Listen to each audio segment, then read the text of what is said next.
The divide between U.S. President Barack Obama and Israeli Prime Minister Benjamin Netanyahu appears to be growing larger. While both leaders have staked large parts of their political legacies on resolving Iran's nuclear ambitions, they have differed vastly in their approaches. I respect the White House. I respect the President of the United States.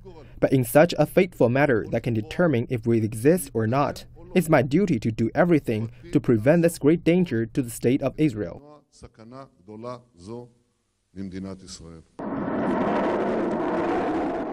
Netanyahu has insisted that any deal with Iran would be unacceptable unless the country's nuclear program was completely shut down, fearing anything less could leave Iran with enough capabilities to develop nuclear bombs.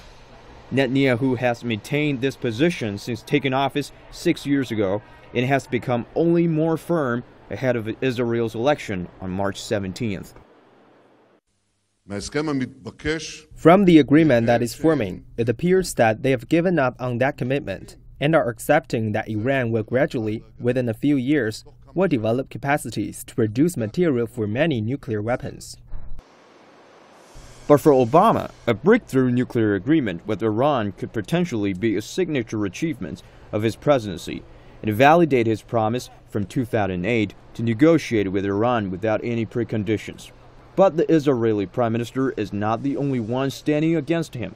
U.S. House Speaker John Boehner invited Netanyahu to deliver a speech on Iran in Congress, a move made without consulting the White House and which has largely been seen as a rebuke to Obama.